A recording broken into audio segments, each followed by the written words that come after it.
वंदे मातरम। आप देख रहे हैं नेटवर्क 10, आपके साथ मैं हूं शिवानी मिश्रा। बहुत स्वागत है आप सभी का बिहार झारखंड के इस खास बुलेटिन में। चलिए खबरों की ओर रुख करते हैं। रांची में बिजली पानी के मुद्दे को लेकर बीजेपी नेता और कार्यकर्ता सड़क पर उतरे। बीजेपी रांची महानगर की ओर से सैकड़ों की संख्या में बीजेपी नेता और कार्यकर्ता मेयर आशा लकड़ा के आवास के पास पंडित दीनदयाल उपाध्याय की प्रतिमा के सामने जमा होकर कचहरी चौक तक हाहाकार प्रदर्शन किया। इस दौरान पार्टी नेताओं ने प्रदेश सरकार पर जमकर निशाना साधा। मौके पर प्रदेश अध्यक्ष सह राज्यसभा सांसद दीपक प्रकाश ने कहा कि राज्य में इन दिनों हालत बद से बदतर हो गए हैं और वहीं लॉ एंड ऑर्डर का नामो निशान भी राज्य में नहीं है। इन दिनों बिजली पानी की समस्या काफी विकराल हो गई है। लगातार बिजली कटौती से राज्य की जनता त्रस्त है। होल्डिंग और पानी टैक्स बढ़ाकर जनता को महंगाई के बोझ तले दबाया जा रहा है।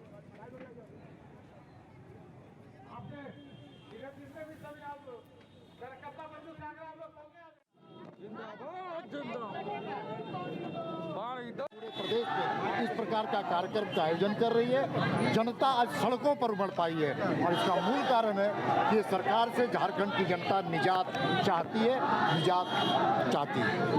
थोड़ा भी अंश है तो उनको इस्तीफा दे देना चाहिए, नहीं तो जनता सिंहासन खाली करो कि जनता और वहीं गुमला में होने वाले पंचायत चुनाव को लेकर होने वाली मतगणना की तैयारियां अभी से ही जिला प्रशासन द्वारा की जा रही है और इसको लेकर जिले के उपायुक्त सुशांत गौरव ने कार्तिक उरांव महाविद्यालय परिसर का दौरा किया।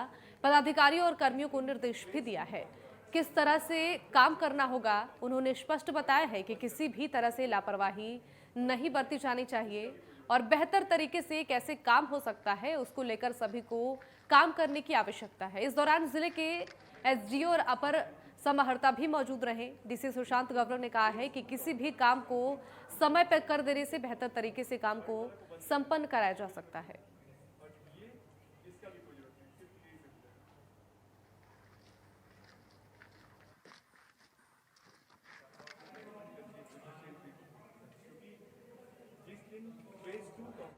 और वहीं पुलिस हिरासत में लेवी मांगने का आरोपी नंदकिशोर महतो ने फांसी लगाकर आत्महत्या कर ली है। मृतक बड़का गांव का रहने वाला है और बताया जा रहा है कि वो आपराधिक घटनाओं को लेकर कई बार जेल जा चुका था और हाल ही में वो जेल से छूटा था।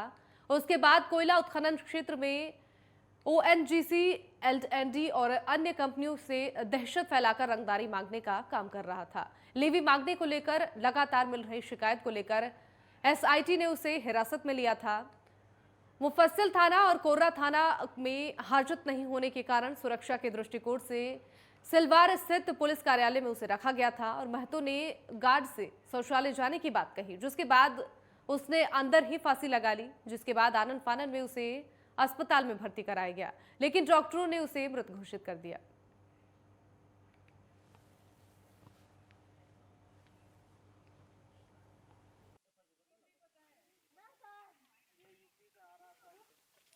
एक पीएलएफआई का नक्सली नंदकिशोर महतो को देर रात पुलिस द्वारा पकड़ा गया था और उन्हें मुफस्सिल थाना का जो बिल्डिंग है सिलवार में, वहाँ पे हाजत में रखा गया था। तो सुबह में वो शौच करने के बहाने शौचालय में गए हैं और वहाँ पे अपने सैंडो बनियान से अपने आप को फांसी लगा करके आत्महत्या कर लिया है। उस सूचना को हम लोगों ने जैसे हम लोगों को पता चला तो हम लोगों ने एग्जीक्यूटिव मैजिस्ट्रेट से उसका इंक्वेस्ट कराया है। बोर्ड ऑफ डॉक्टर्स से पोस्टमार्टम करा करके बॉडी अभी हम लोग उनके परिजनों को सौंप रहे हैं और इस मैटर में इंडिपेंडेंट इंक्वायरी होगी। इसमें मैंने पीडीजे सर को लेटर लिख करके एक जुडिशियल इंक्वायरी के लिए एक इंडिपेंडेंट जज साहब की प्रतिनियुक्ति करने के लिए लिखा है, ताकि एक जुडिशियल इंक्वायरी जो एनएचआरसी के नॉर्म्स होते हैं।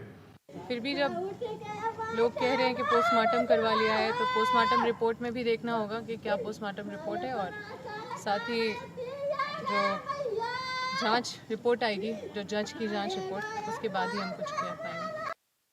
और वहीं निरसा के जोराडीह के जंगल में पेड़ से लटका हुआ युवक का शव मिला है। युवक की पहचान चैन बावरी जोराडीह के रूप में हुई है। आपको ये भी बता दें कि युवक कल शाम से ही घर से लापता था और वहीं मृतक के शरीर पर गहरे चोट के निशान भी हैं और वहीं हत्या कर शव को पेड़ से लटकाए जाने की आशंका जताई जा रही है। घटना की सूचना पाकर मौके पर पुलिस भी पहुंची और मामले की जांच पड़ताल शुरू कर दी है।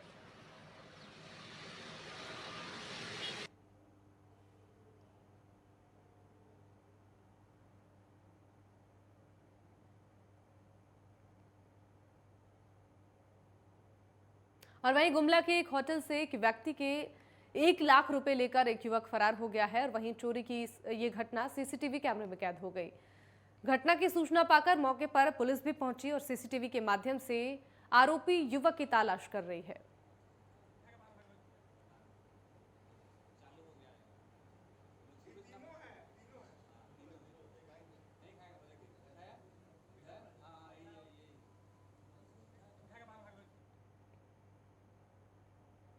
और वहीं लातेहार में आज दूसरे दिन टाना भगत समुदाय ने आक्रोशपूर्ण प्रदर्शन किया है। ये प्रदर्शन पंचायत चुनाव के विरोध में हुआ है। समाहरणालय परिसर में अभी भी प्रदर्शन जारी है।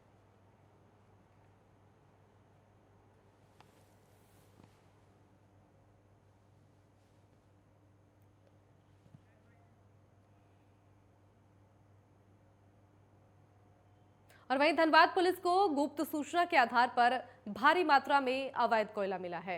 पुलिस को गुप्त सूचना मिली थी कि 3 अवैध कोयला लदे ट्रैक्टर ईसीएल मुगम एरिया की राजा कोलियारी ओसीपी के पास है, जिसके बाद पुलिस ने टीम बनाकर छापेमारी की और वहां से 3 अवैध कोयला लदे ट्रैक्टर बरामद किए हैं। वहीं छापेमारी के दौरान कोयला तस्कर मौके से फरार हो गए और वहीं पुलिस ने बताया है कि किसी भी तरह से दोषियों को बख्शा नहीं जाएगा। आरोपियों के खिलाफ सख्त से सख्त कार्रवाई की जाएगी।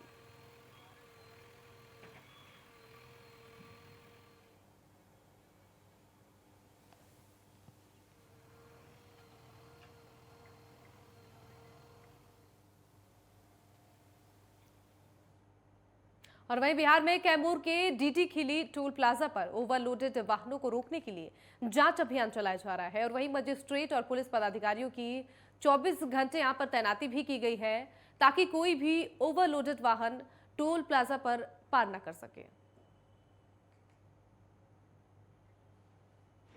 मुझे यहाँ रखा गया ओवरलोड गाड़ी न जाए और उनको पकड़ने के लिए हमारी निगरानी उन्हीं पर है, उन्हीं गाड़ियों पे है कि ओवरलोड गाड़ियाँ न जाएं। प्रयास यही है और पकड़ने का पूरा प्रयास किया जा रहा है और हर 5 नंबर यहाँ हैं, 1 से लेकर 5 तक हमारी ड्यूटी जो है और सब पर निगरानी के लिए हमारे गार्ड पुलिस पदाधिकारी लगे हुए हैं। सब पर मुस्तैदी से निगरानी की जा रही है। और वहीं मधुबनी जिला के जयनगर खजौली रेलखंड के जयनगर कोरहिया हाल्ट के बीच रेलवे गुमती के पास एक 20 साल की युवती की ट्रेन की चपेट में आने से मौके पर ही मौत हो गई।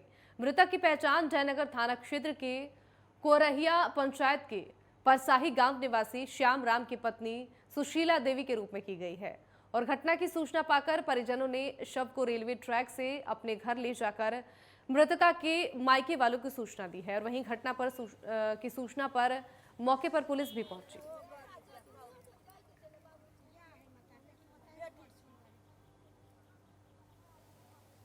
कोरहिया पंचायत में परसाही गांव के एक नव महिला जिसको 2 साल पूर्व शादी हुई थी, ट्रेन के चपेट में आने से उनकी मौत हो गई।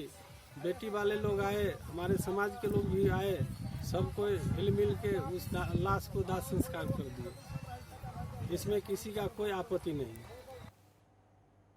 और वहीं बिहार सरकार के उद्योग मंत्रालय द्वारा पटना के पाटलिपुत्र एक्सोटिका में सरकार के उद्योग मंत्री सैयद शाहनवाज हुसैन के द्वारा सिल्क मार्क एग्जीबिशन का उद्घाटन किया गया और वहीं इस मौके पर बिहार सरकार के उद्योग मंत्री सैयद शाहनवाज हुसैन ने बताया कि silk mark organisation of India, केंद्रीय रेशम बोर्ड, वस्त्र मंत्रालय, भारत सरकार, हथकरघा और रेशम उत्पाद निदेशालय के संयुक्त तत्वाधान में सिल्क मार्क एग्जीबिशन का आयोजन किया गया है।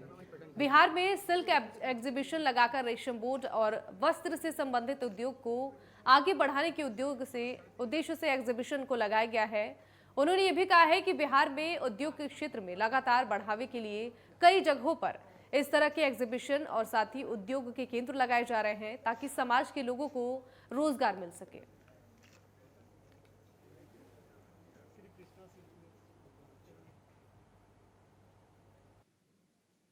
तेजस्वी जी की नई शादी हुई है, उनको भी मैं निमंत्रण देता हूं कि आइए और यहाँ सिल्क की पूरे देश से लोग आए, जो बहू आई हैं उनको शॉपिंग करवाइए यहाँ और यहाँ पर ओरिजिनल मिलेगा। मतलब ये देख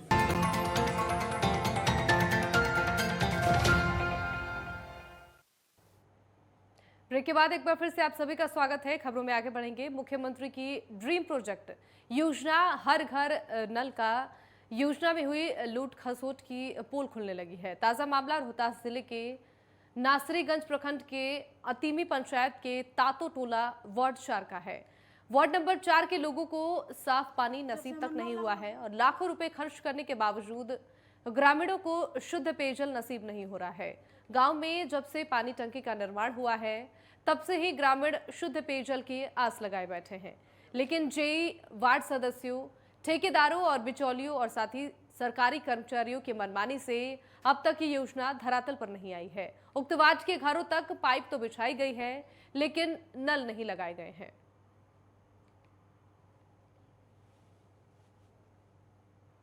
कि जब से ये पाइप लागल बा पानी के, जब तक अभी तक पानी अभी एमे आइले निके ना हमरा मिलल बा, ठीक ना।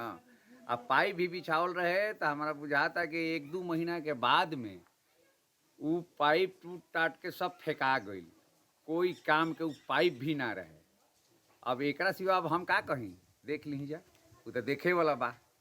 पुराने वाले वार्ड टंकी तो बैठा दिए, मोटर बैठा दिए, बिजली कनेक्शन हो गया है और अभी तक से टोटी नहीं लगा है। कुछ माने गांव में अगल बगल है जहाँ तक अभी तक कनेक्शन नहीं है, जहाँ 20 घर भी बसा हुआ है वहाँ कनेक्शन नहीं गया है। और आज तक से और पहले से जब से चालू हुआ है नल, अब तक से पानी नहीं चालू हुआ है। देखिए, शिकायतें तो प्राप्त हो रही हैं और हम लोग भी जांच कर रहे हैं, जांच बड़े स्तर पर भी हो रहा है। तो कई जगह पे तो चालू है, पानी वानी मिल रहा है, कुछ जगहों पे गड़बड़ी भी पाई गई है, कहीं तो बंद भी है। उसके संबंध में हम लोग सब जांच कर रहे हैं और उसको सबको कार्रवाई करेंगे, जहाँ पर उसको पूरा कराएंगे। हर घर में जब तो पहुँचना ही है, सरकार की टिकट है और जहाँ कहीं जो भी दोषी होंगे उसके खिलाफ कड़ी कार्रवाई की जाएगी, FIR वगैरह। और वहीं गोपालगंज के रिखईबारी गांव में आपसी विवाद में एक बुजुर्ग की भाला मारकर हत्या कर दी गई और वहीं घटना में मृतक की पत्नी और बेटा भी गंभीर रूप से घायल हो गए हैं, जिनका इलाज स्थानीय अस्पताल में चल रहा है। और वहीं घटना की सूचना पाकर मौके पर पुलिस भी पहुंची और हमला करने वाले पिता पुत्र को हिरासत में लेकर पूछताछ शुरू कर दी है। गाली दे रहा था, उनके लेकर मना करने पे बाबा को भाला को ऊपर मुआ दिया, साथ में 2 आदमी घायल, रामसागर शाह, लालमती देवी। और वहीं सीतामढ़ी में एक ऑटो और कार की जोरदार टक्कर हो गई, जिस दौरान ऑटो चालक की इलाज के दौरान ही मौत हो गई और वहीं ऑटो चालक की मौत के बाद से कार चालक मौके से फरार हो गया। वहीं ग्रामीणों ने रोड जाम कर मुआवजे की मांग रखी। सूचना पाकर मौके पर पुलिस भी पहुंची और लोगों को समझाने बुझाने की यहां पर कोशिश की गई, जिसके बाद बीडीओ ने 3000 रुपए सहायता राशि देकर जाम को खुलवाया।